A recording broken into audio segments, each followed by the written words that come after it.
We're here. We're live. We're on time. Good morning, ladies and gentlemen. Welcome back to Game On. This is your Sports Morning Espresso Shot. I'm your host, Will from Game On. He's Cricket from sportspicks.locals.com. Here to bring you the latest and greatest going on in the sports world. NFL Week 3 in the books. We'll get to that. But first, why don't you guys sit back, relax. Oh, thank you. Please, hold your applause. Sit back, relax, grab your favorite cup of coffee, and let me tell you what's on the menu today. We got a recap Monday Night Football. It is a highlight Tuesday. Our guy Benny, who was on the pod with me on Saturday, he will be, he's playing today, so we'll talk about that. And then we got to break down college football. Got to look back at last week since we haven't got to that yet. On paper, it doesn't look like it was, great matchups, but we had some good games. There was one good game each kind of like time slot, which was kind of cool. And we're going to take a look at the upcoming week as well. And we'll be addressing some critics. There was one on Saturday's pod. There was one interesting comment left that I thought was funny. So we'll talk about that, plus whatever else is going on in the sports world. But first, Crick, how you doing this morning? I'm all right, sir. I'm all right. NFL sucks already. Not even a month into this, it already sucks. But I'm good, man. I got to go out on the course yesterday with Buku. Got to play a little golf. Had it, baby. Dude, I thought we were just going to the driving range. We went over to this course he's a member at, and he was like, he grabs this little bag of range balls. I was like, bro, that ain't going to be enough. He's like, nah, buddy, we're getting out on the course. You're going to learn trial by fire how to play. We got out there. I got to play with a buddy of ours that I hadn't seen in some years. We had us a good time out there. So I tell you what, there's some potential in here, buddy. I can at least get out there and play with my buddies now. I know that much. We had us a good time yesterday, sir. How you doing this morning? You a little sore this morning? A little bit, but I have been practicing in the front yard for about a month now. Like I said, I got my clubs when I took the boys back at the end of summer, and I've been out in the front yard hitting foam golf balls and wiffle golf balls and everything else. Yesterday was the first day I went to the driving range one day last week by myself, but then yesterday was the first day I got to get on a course. I've been on a course a couple times years and years ago, but I was never any damn good or had any potential at all. So I'd play like 3 or 4 holes and I'd just get drunk and drive the beer cart. But now I got some potential, baby. I'm telling you, it's in there somewhere. I at least got some good shots in there. Atta baby. Yeah, the NFL was frustrating this weekend because I kept warning everyone that, this is historically a dog weekend. And it was. I mean, we didn't have too many upsets, but there were some upsets. I was just pissed because I picked upsets and I only got one right. Like, I'm just chalking up. Listen, it's like I know this happens as a sports bettor. There's just weekends that you just miss on everything, and you just try to salvage what you can. You shake it off. You get back to work. You do the homework and get ready for the next week. But it pissed me off because I knew it was going to be a dog week, and it just didn't happen to be any of the dogs I picked. Heard that. I was on a lot of the same dogs you were on, sir. Yeah. Shout out to Mark Andrews, though, for salvaging last night for me. Him getting 2 touchdowns. I had him first touchdown, which didn't come through. I had him for 1 touchdown and 2 touchdowns. That saved me a little bit last night. Other than that, nothing else was going my way. I even doubled down on the Ravens when they were down 28-24, and then freaking Derrick Henry, guy's washed, dude. He had 2 career fumbles in 2 career fourth quarter fumbles in 136 career games, and now he's got 2 in 3 weeks. Yeah, it's football, man. It's man. Football. And like Sporting says, home teams went 12-4 straight up this weekend in the NFL. I know, dude. And I never like picking a bunch of home teams in the NFL because I usually know it's going to about split in that damn thing. Mm-hmm. So when they go 12-4, I usually get kicked in the head. Yep. Also, what was I going to say? Also, what else was it? I was just about to say something to you about, there's this I got to show you. I got 2 things to show you real quick. And then we'll say hello to our friends. One, next year, remind me to do this. If you just fade it, so like the Circa Millions, I'm not saying everyone in there is sharp because it's a very popular contest now. There's some people just got more money than sense. Yeah, but I mean, like when you've got, a good sample size of what it was like over 500,000 people in this contest. And they're paying $1,500 each. So it's like these people know what they're doing, right? Like, so it's 1,500 now, not 1,000 anymore. They raised it this season. Yeah, I was down in Vegas. I was gonna enter, and then they raised it to 1,500. I'm like, 1,500 plus I gotta pay a proxy. Like, what are we doing? You know what I mean? Yeah, dude, that's a little much. I'm gonna enter one of these years, but if you just faded the top 5, obviously you can't do it in the Circa Millions, but like with the contest that we do, we can change our picks. They got to get their picks in by I think 5 or 6 p.m. Saturday night, and then they post this. If you would have just faded over on the MyBookie contest, the top 5 each week, top 5 picks, you would be 13-2. Whoa, that's how bad the picks have been for the top picks in the Circa Millions, which is wild because it's usually not that way. So next year, remind me, just do that. Make one of my entries. I'm just gonna fade the top 5 picks blindly in the Circa Millions and see how it goes. But yeah, I mean, week 1-5, and the last 2 weeks they've gone 1-4. I mean, the top picks were Rams. That was a bad beat. Texans, which I liked because it was like if you're going to take the Texans, is like season's on the line. Chargers was the only one that came through. Cowboys got their teeth crushed in, and the Niners didn't cover. So it was. Oh, is this the spread survivor? Yeah, no, not spread survivor. It's just pick five picks against the spread like we do every week. Oh, so these were the most picked picks against the spread. Okay. Obviously, there's picks on all the other games as well, but those are the ones that majority of the contestants were on those top 5. Dang, bro. Each That's week, crazy. Yeah, and so far they are they're 2-13 on the season. So if you just faded them, you're probably leading. Yeah, probably. There's probably someone that's 14-1 out there. There's always some random dude that's 14-1. Yeah. But it was rough, man. It was oh, what I was gonna say to you was another thing that's crazy about the NFL. It's I know who's good, I think, but there's been some weird outcomes in a small sample size. But you know what's wild is the Ravens or the Chiefs next week. One of those teams, because they're playing each other, is going to be 1-3 to start the season. Mm-hmm. Now, I wasn't surprised that the Chiefs are in this spot. I actually said it. I go, look at this, dude. If the Chargers beat them that first game, there's a good chance they're going to go 1-3. Yep. I did not have the Ravens 1-3, or at least 1-2 to start the season. You know what I mean? Yeah. No, I mean, hell, and last night, the Lions kind of, we'll get into it in a minute, but they kind of kept control of that game majority of the time. Hell, they just gave that one away against the Bills in week 1. They should have won that one going away there. So, yeah, it's kind of surprising. It's really surprising to me that one of these teams is going to be 1-3. Yep. There was also something else. I tagged you in it. Maybe they took the post down. Hold on. Let me do this. There was we were talking about it on the show yesterday.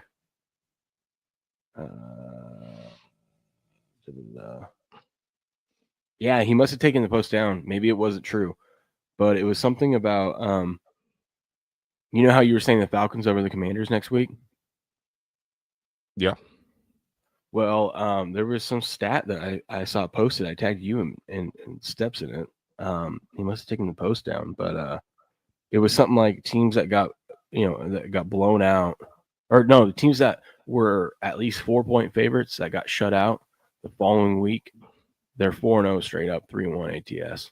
It makes sense, man. I feel like I see that in the NFL all the time. And you see a team that just lays an egg like the Falcons did, and we sit there and we want to send them out to pasture and all this stuff, and they come out the next week and play the best game of the damn season and stuff. You see that all the time in the fucking NFL, man. They're all pros. You do. Check this out. So I felt good yesterday because Trent was on the Lions, and then I felt bad because I had Laporta also for a first touchdown, and so did Trent. I was like, fuck. But dude, look at this. He does a surgical 6 every week to try to get at least 10-1 odds. And I mean, this week that was rough. Packers money line. That's brutal. It's not like he's just parlaying all the favorites together. He's taking right. bugs. You know, you took the Bears, who were slight dogs, you know, and That's whatnot. solid. The Steelers at the Patriots is solid. This was week 2. Missed it by 1 again. Gross, dude. And look at week 1 over the Eagles. That was a tough one to lose too. And then the Ravens with that 15-point lead. Oh my gosh. Yeah, dude, he's only missed 1. It's wild. That's gross. That man's 15-3. Mm-hmm. With no money to show for it. Yeah. Good morning, Grass Guy. Good morning, supporting. How we doing? Mont's in the house. Jamie's here. What's up, guys? Will Buffalo cover the double-digit spread next week? They are 0-8 streak, I think, not covering. 0-9. Yeah, 0-9 now. Covering Josh at home. Allen is 0-9 as a double-digit favorite at home. At home. Yeah. What's wild is I think he's. Oh, it is at home. Yeah. Well, do they play at home this week? Yep, against the Saints. God almighty, that's so gross.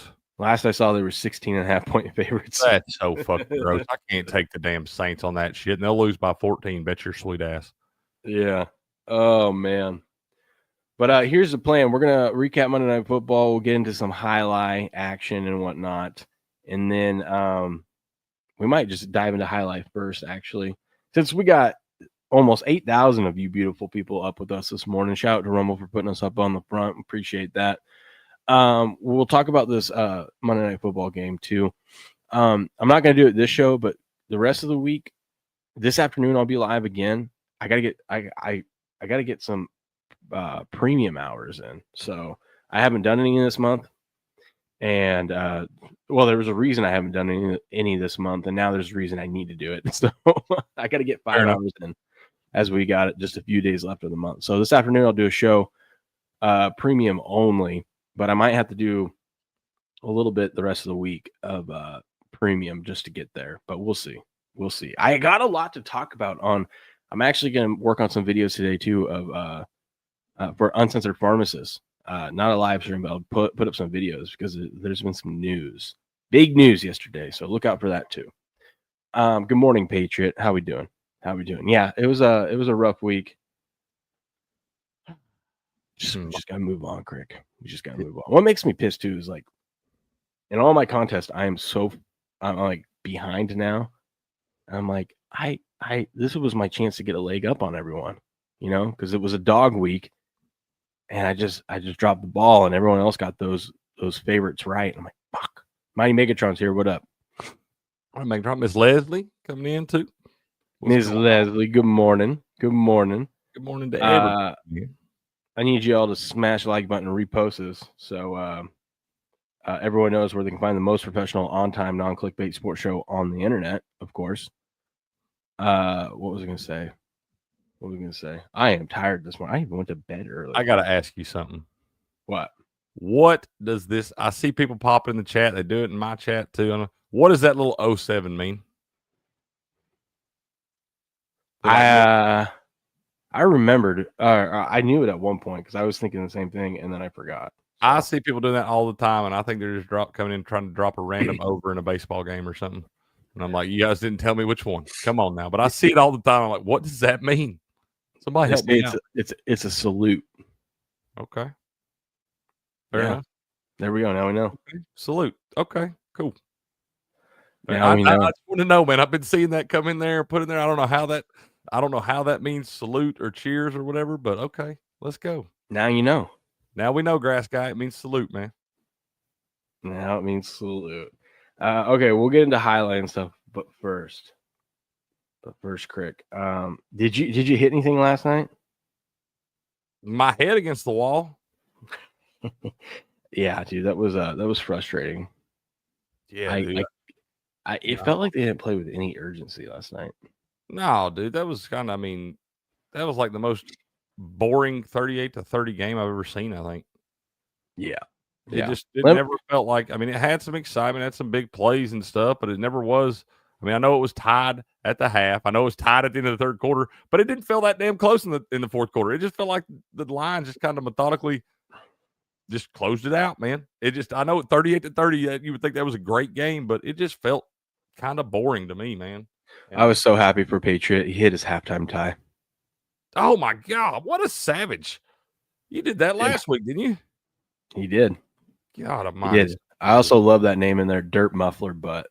Dirt Muffler. Good morning. Butt. Good morning to you, sir. Man. Let me tell you guys a little something about gold. All right. Tell me about it, man. I'm gonna tell you about it. If you're feeling like your dollars don't go as far as they used to, you're not crazy. Inflation's through the roof, and the system is built to keep you in the dark. But there's a way to fight back and protect what's yours. My Gold Guy is offering a complimentary or a completely free gold and silver guide that shows you exactly how to take back control of your money.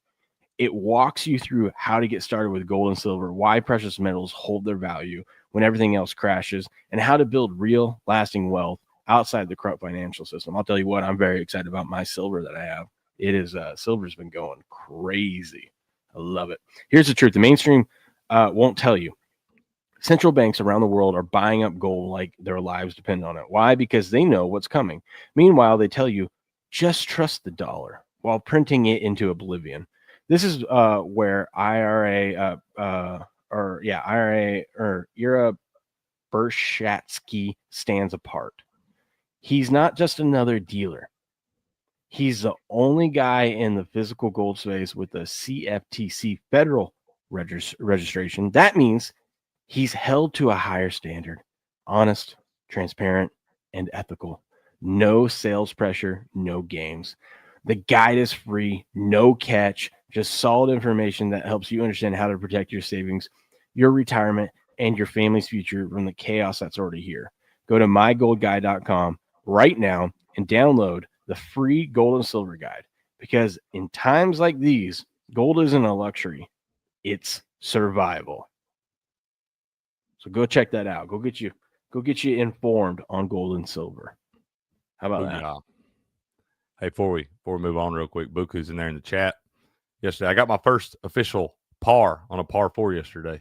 Once again, hadn't played much golf in my life. Yesterday was my first full round, and I get out there, man. I smoke a drive off the tee. I play my up shot. And I'm a little to the left of the green, about pin high, but I'm a little left of the green over there. But still in good spot to get up and down, man. And I flub my damn chip shot, just flub the shit out of it, and get it up. And it's like right about an inch or two off the green, right on the fringe, about 40 foot away. Buddy, I just stepped up there, flag in and everything, and bang that putt out for the par. Baby. Buku was like, look at this fucking guy, man. I was like, hey, there's a few decent shots in there, bro. Just a few. But for every one of those good shots, you should have seen some of the bad ones. It's all right. It's a mental game. So you got to focus on the positive. It totally is, bro. You got to focus on the positive. That's what Buku told me yesterday. He was like, it's not that I didn't think you couldn't do it, couldn't hit golf balls and stuff. He's like, I know you're an athlete. He's like, but I was just curious how you were going to do when you hit a shit shot and had to come back up and hit another shot behind it and just see if you could, not string bad ones together. He's like, you did a pretty good job of controlling that today. I'm proud of you. I was like, I appreciate that, man. Yeah, it'll test you. That's awesome. I want to address before we get into highlight. I want to address the critic. You know me, I love the comments, especially when we get haters in here. So this was from Saturday's show that we had 176,000 views on, by the way. Kalacha.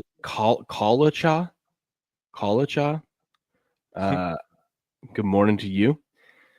Says, damn.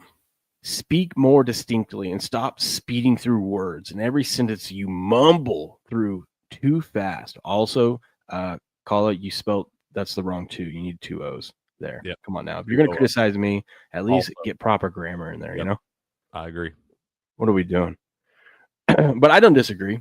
I get going. And with this tooth missing. You know what I mean? Throw a wrinkle in there too, yeah. He says, like young people. He says, what the fuck is wrong with you? Every fucking sentence. What's your name? Will? That's me. Even the timbre of your voice is irritating. Well, I don't blame you there. I did start off the show letting you guys know I was sick. So clearly this guy didn't watch the show.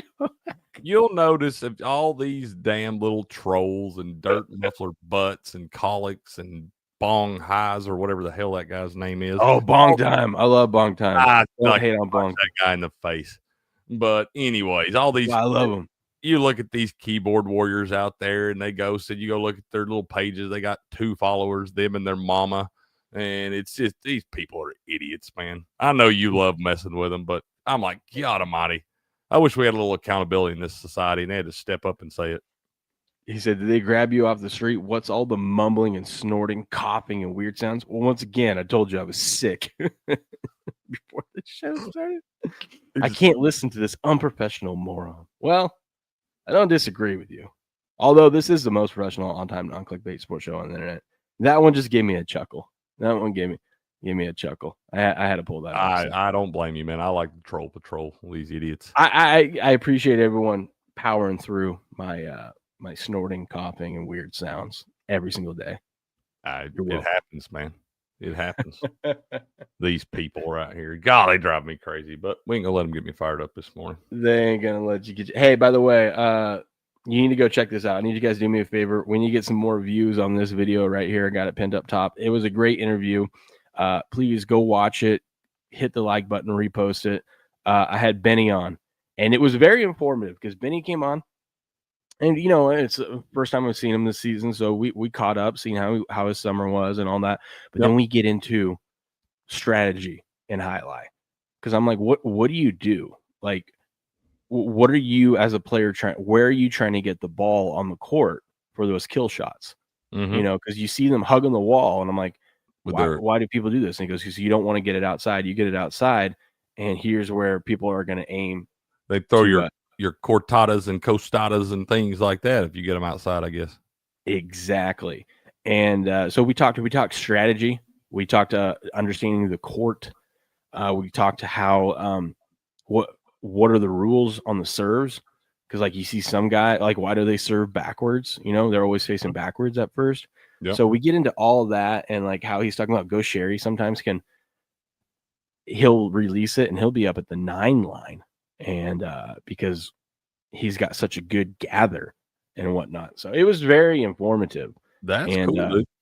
Yeah, it was good. And you know, make sure after you watch that, you tune in tonight at 5 p.m. Eastern over on ESPN 3, their YouTube channel, which is linked in the description of this, or FUBO TV.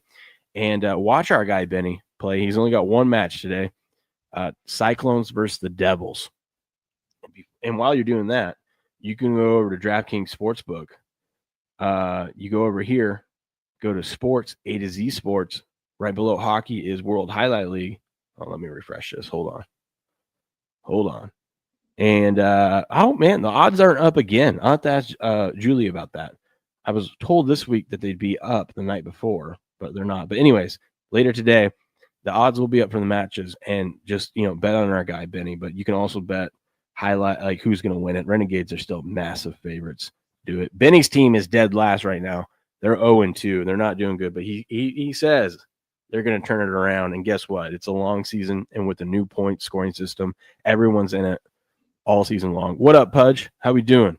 What up, Pudge? How you doing, man? I appreciate it. He says dropping by to like and share. That's my guy. That's my guy right there. He knows he knows I do that all the time. Like, I'll hop in and try to say hello, but like, even if I know I don't got enough time to stick around, I always, if I see one of our fellow friends live, I like to hop in, give them a like, share it out there. You know what I mean? So appreciate it. Give some love, man. But we got Battle Court highlight tonight. Cyclones versus Devils. Let's take a look at who's playing who.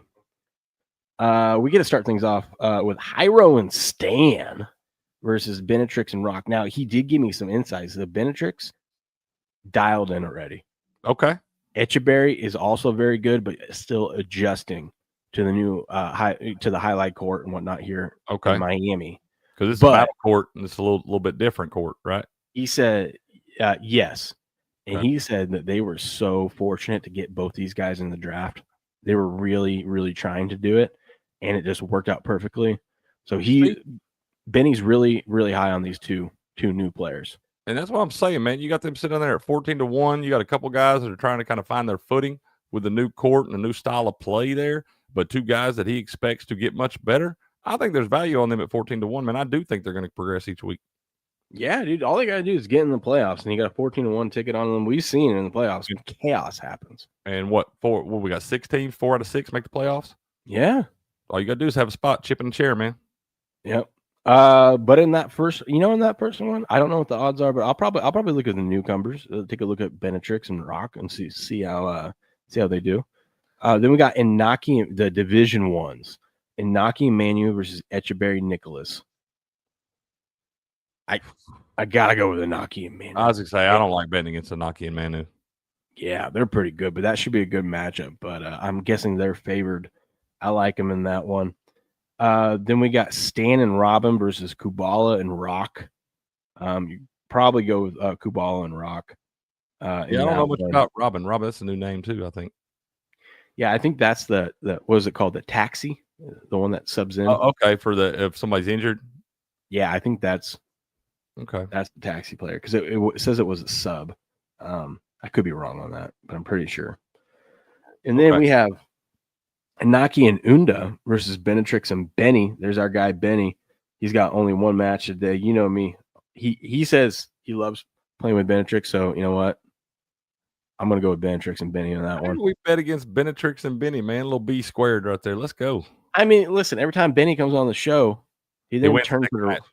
Yeah, he turns it around. Yeah, he has. I don't even say turns it around because sometimes he comes on the show and he's on a hot streak and it continues. Only good things happen with Benny when he's on the show. So yeah, maybe look at the Devils as an underdog today. You know. So Hyro is on the Cyclones now. Yes. Okay, because he used to be on the Devils, correct? Yes. And Benny says he misses playing with Hyro, which I don't blame him. That guy's out there breaking glass and stuff, man. Guy's a savage. Speaking of Hyro, he's going up head-to-head against Echeberry. Depending on the odds, if Echeberry is a dog in that one, I might take a stab at the dog. You know. Yeah, I gotta watch tonight. I need to see some of the new faces, man. You can watch that on ESPN3, their YouTube channel, or FUBO TV at 5 p.m. Eastern. Well, there you go. And there's no football on tonight. What else you got to do? What else you got to do? It's a Tuesday. Yep. And then the last match of the night, I'm loving. They've been putting a lot of good matches this season as the last match of the night. We get the Division 1 singles match, Manu versus Nicholas. Give me my guy Manu. You know. Yep. I don't like betting against Manu, man. I've taken that medicine before, so I try to stay away from that. Nicholas is solid too, though. Yep. Yeah. Oh, yeah. No, all the guys in Division 1 are solid. But yeah, it's just more than solid. They're very good. Yes, top of the top. Yeah, that's some good highlight. If you want to get a feel for what this highlight stuff is, definitely tune into that last match 6, Manu versus Nicholas. What up, Mr. Krabby D? Says Morningville has been a bit. Yes, it has. Glad to see you in Krabby D. Yeah, man, if you like betting on something that you like can watch in real time and get fun little sweats and stuff right there, I'm telling you, there's nothing better than highlight, man. The back and forth action you're going to get on every single point. You don't have long half times. You don't have long waits in between matches and stuff like that. It's going to be boom, boom, boom, boom. You can throw in your bets live and stuff right there. Usually, I know in past seasons with the odds and stuff, they were at least having those up. What'd you say? We start at 5 today? Mm-hmm. They usually have those up at least 3 hours before, so around 2 p.m. Eastern time or something. That's in the past. They've had the individual like match lines come out then, and so they should have all that stuff out by about 3 hours before you can check it and then be able to bet on it then probably. B-Mac says, "I'm just here so I don't get fined." Atta baby. Good morning, B-Mac. B-Mac getting all settled in his new spot. That's Dude, awesome. It looks good too. He sent me some pics and stuff. He got a beautiful view up there. It says the Appalachian Trail's like 200 yards off his back porch or something. That's awesome. Yeah, that's awesome. But we got Cyclones Devils tonight. This is the World Highlight League. Great sponsor, or a good sponsor of the show, and we appreciate them. Go show them some love. Go check them out tonight. They support us, so you should go support them. Cyclones versus Devils tonight, 5 p.m. Eastern. You can watch it on the ESPN3, their YouTube channel, or FUBO TV. Links to all their stuff is in the description of this stream. Shout out. Booyah. Okay, correct. Monday Night Football. Fucking Monday Night Football, pieces of shit. Okay, I'm gonna let you give your thoughts on the game. I'm gonna go take a leak, but the Lions defeat the Ravens 38-30. Just wow. How do you feel about the game? You know how I feel about this shit. Bunch of bums. I hate the damn NFL already. It's kicking my head in. First 3 weeks of the season. This game, I fully thought the Ravens were going to come out, especially after the Lions did what they did last week against the Bears, put up 52 damn points. Maybe the offense just figuring it out because Jared Goff did not have that bad a game last night out on the grass. 20-28, 202, one tutty. But then you had the running game. I don't know what's going on with the Ravens front seven there, man. I know Matabuke was out last night and obviously had a pretty big impact there because you had Dave Montgomery go with 12 carries for 151 yards and 2 tutties. Jahmyr Gibbs gets 22 and 67 with 2 tutties. You had Amon-Ra, 7 receptions, 77 yards and a tutty out there. So it's like the offense looked good for Detroit, clicking on all cylinders, man. And it really did look decent for the Ravens early on. Outside of the fourth quarter, there's a big fumble. It could have been a totally different outcome. And I know Derrick Henry's beside himself this morning. And I don't know what's going on there. They got to figure that shit out because those key fumbles in those spots. He got 3 fumbles in the first 3 games this year. That guy don't fumble normally. But once again, it looks like a great game at 38-30. But that fourth quarter was surprisingly uneventful, but outside of the fumble, really. They don't go turn it into a touchdown right there. They wind up getting the field goal, just chipping away. And I think that the Ravens may be in a little bit of trouble, man. Like I said, I think you got to go to Kansas City now, right? Yep. That's a tough spot, dude, especially with Kansas City in the position they're in. And the Ravens, who I thought were going to kind of run away with this division up there, especially once Joe Burrow went down. I don't know, man. It looks pretty wide open again. Grass Guy says, how many times did Jackson get sacked? 7 times last night. That was what was shocking to me. They had a spy on him. And usually, Lamar Jackson does not get that. Yeah. And last night, he couldn't get away from it. I guarantee you that's got to be the most times he's ever been sacked in a game in his life. Yeah, it's just crazy. Both quarterbacks put up good numbers. It was weird. You're talking about the Ravens defense. Yeah, Kyle Van Noy's out. They got some veterans out, some key guys out. But still, it was so strange. From the opening drive on, they would have plays where they would stuff the run, dude. They would stuff it for like a 4-yard loss. Yeah. They looked like, Detroit's not going to be able to run. And then the next play, they'd get a big chunk run or something like that. And I'm like, you guys just couldn't consistently get it together. I don't know. But it was so strange to me. Well, I was shocked by this. That long run by Dave Montgomery late in the game there, he goes right up the damn gut, dude. And then whoever that safety was, it wasn't Kyle Hamilton on that play. I don't know what happened there. He takes a terrible angle running up, and Dave Montgomery just sidesteps and goes to the outside and almost takes it to the damn yard. I'm so tired of the Lions, too. I tell you what, I'm about done with the Jahmyr Gibbs train as long as David Montgomery's a part of that damn offense because he gets screwed out of so many damn fantasy points inside the 5-yard line because they just give it. Now, don't get it twisted. Dave Montgomery, the better option inside the 5-yard line. Pretty good sized guy, like a bowling ball running down through there. But I'm tired of watching this guy just steal my fantasy points from Jahmyr Gibbs. There was some people out there with Montgomery and Gibbs 2+ touchdowns each tickets. That, and they got. There has to be somewhere. I can't believe they're not posted, but that's a good pick. Yeah, I was shocked by this. There was all the signs were pointing to the Lions, like the Lions. After getting a blowout win are really good against the spread the following week. There was something about the shape of the moon, or whatever, the crescent shape of the moon that the Lions are undefeated still. Jared Goff is undefeated on Monday Night Football since 2021. Just all these signs, but I'm like, it's still the Lions going into Baltimore and Jared Goff outdoors. You know what I mean? Yeah, I couldn't get past that either. Did you know Lamar Jackson has never thrown an interception on Monday Night Football? Really? He got 20. I saw this stat last night when he only had 1 touchdown pass. He ended up with 3. But at that point in the game last night, he had 22 touchdown passes and 0 picks on Monday Night Football, and he got 2 more tutties. So he's got 24 touchdowns and no picks on Monday Night Football. That's something we got to remember next time. Yeah. I'll tell you what. I thought this was freaking smart by Dan Campbell. So there was the end of the game. Oh, by the way, the Ravens are 1-2 despite putting up the most points through 3 weeks. How wild is that? Be a crazy stat. Yeah. That's got to be something like, oh, that's nuts, dude. I bet that's never happened. If it has, it's rare. It's rare, but Dan Campbell, I love this. So look at this. The Lions are up 31-24. There's a minute 56. It's 4th and 2. 4th and 2. They're at what? About midfield, maybe a little past midfield. Most coaches would punt the ball here and say, you know what, we're up a touchdown, punt the ball away. And you get beat in overtime. Well, in today's NFL, these guys are so good that it doesn't matter. As long as there is especially since the Ravens have 3 timeouts. But if you punt the ball back to any competent quarterback, they're going to score that touchdown. We've seen it. Like, they need 30 seconds, that's all, to go the length of the field. The Ravens did it right before halftime. They had a minute. Just march that damn thing down there. Yeah, so I always am like, dude, these coaches got to go for it, because there's no difference of giving the Ravens the ball at midfield or trying to pin them back, inside their 10. It doesn't matter. They're still going to march down the field. Yeah, they're going to be in a scoring spot. So you might as well go for 4th and 2 and try to get the kill shot. And that's exactly what Big Balls Dan Campbell did. I'm going to cut off the volume here, but watch this, dude. And the analytics says go for it. 4th and 2. Yeah, they're right about midfield. Oh God, they wouldn't even at midfield. Yeah. Well, you watch this, and this was a wild play too.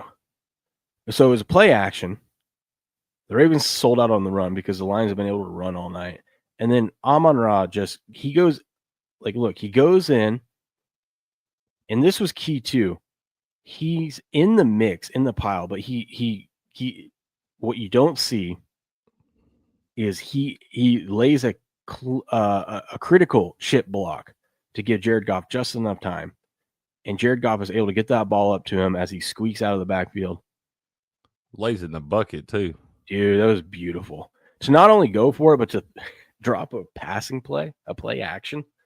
Dude, I'm telling you, that's stones right there. And I got another thing about going for the throat kind of with coaches and stuff. I got something that bothers me. I want to ask your opinion on this. But you see it at the end of games all the time where a team will be up by 1 point and they'll score a touchdown, and the 6 points puts them up by 7. And they never, ever go for 2 in that spot to make it a 2-possession game. They always just kick the extra point and make it an 8-point game. And you see the team come down, score a touchdown, get 2-point conversion, go to overtime, and we'll usually wind up beating them and stuff. Why in that spot? You're already up by 7.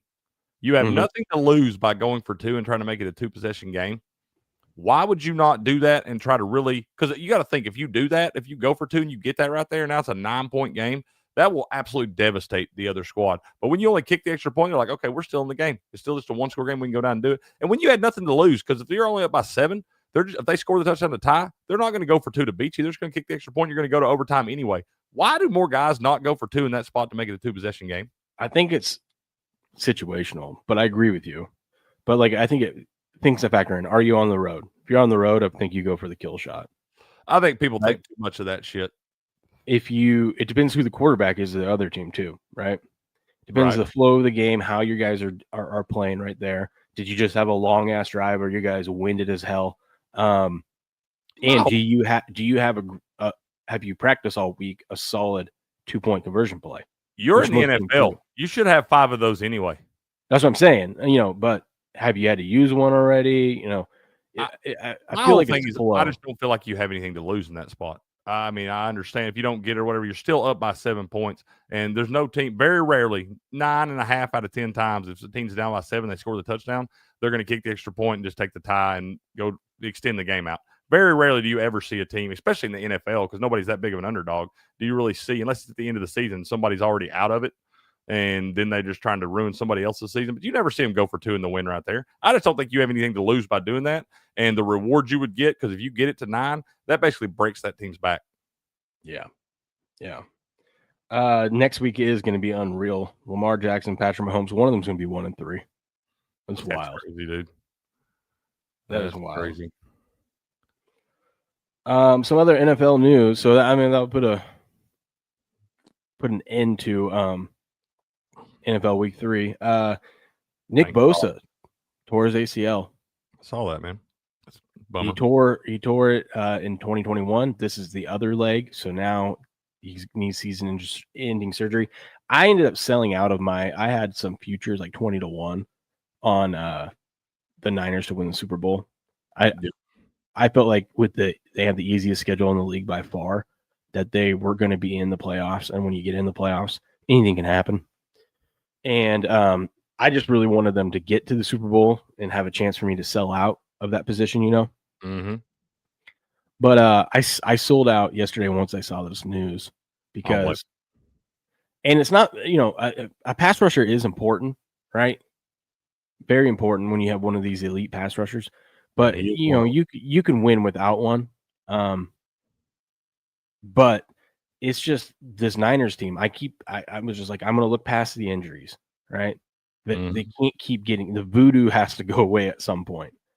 And this one was just like another one where I'm like, okay, dude, I'm out because 20-1, the way this team keeps dropping players each week, I can't do it anymore. So who knows? Maybe I'll buy back in at some point, but I wanted to get out of it while I still could salvage some money. I think you did good. I mean, this feels like one of the more fraudulent 3-0 teams I've ever seen in the NFL, especially with everything they've had to deal with, the close wins in games against teams that I expected them to be much, much better than. I mean, the Seahawks look a little bit better now, but, games against the Saints and the Cardinals, I expect them to really dominate that, and you still got issues with Brock Purdy. Mac Jones is filling in and doing what he's got to do, filling in there, but now you lose this guy on the defensive side of the ball. You got some other injuries piling up too. The receiving core is you still haven't got Ayuk back. Jawan Jennings had the contract dispute and then came back, and he's still kind of banged up too, man. George Kittle's still out. So it's just like the injuries just one after another. And then we got CMC out there doing his thing, but we know that could be very fragile at any given time. Yeah. So I don't know. I don't trust the 49ers either, and it's a large part due to the fact that they can't keep anybody healthy. Yeah. Okay. We'll get into some other news here real quick, but I got to tell you about these awesome coolers. Tell me about them coolers, man. I'll tell you about these coolers. All right, Caddy Sports. All right, outdoor crew, if you're into fishing, camping, and getting off the grid, meet your new best friend, the Hunter Orange 25-quart cooler from Caddy Sports. Look at this thing. Look at these coolers. They're awesome. Those are awesome. This isn't your average cooler. It's roto-molded for maximum durability, bear-proof, and 20% lighter than the other brand. So it's easy to haul whether you're deep into the backcountry or just setting up at the dock. You'll get up to 3 days of ice retention thanks to the thick, high-performance insulation. That means cold drinks, fresh food, and fewer ice runs, whether you're chasing muttons offshore or posted up at a campsite. Best part, it's 40 to 50% cheaper than the big-name coolers, but still built to perform season after season. And like all Caddy Sports name brand gear, it's proudly made in the USA. Use code RUMBLE at checkout for an additional 10% off of your order today. That's caddysports.com. Go grab the Hunter Orange 25-quart cooler and keep your next adventure ice cold. Booyah. Boo-yah. I agree, Patriot. Right, Patriot says they're all wearing too much gold jewelry. It's weighing them down. They are. It's crazy, all the necklaces and shit. You'll see these guys get hit and they'll like break a necklace and it'll be laying on the field. It's like some medallion, probably worth $50,000. They just pick it up, toss it over to somebody on the sideline and shit. I know. What the hell would you leave that in your locker? I don't know. I don't get it either. I don't get it. I'm gonna drop these real quick. I did say we weren't going to go premium, but I think we're going to go premium for the rest of the show. I just got to get some of these hours in. So I'm dropping some gifted subs so you guys can hang out with us, for those of you that want to stick around.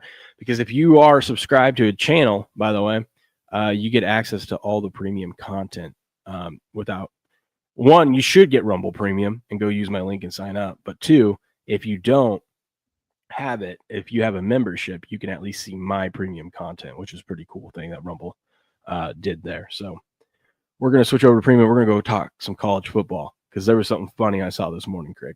Something very funny. Love it. Come hang out with us. Come on over. Come on over. And let me go ahead and exit out of YouTube. Goodbye, YouTube.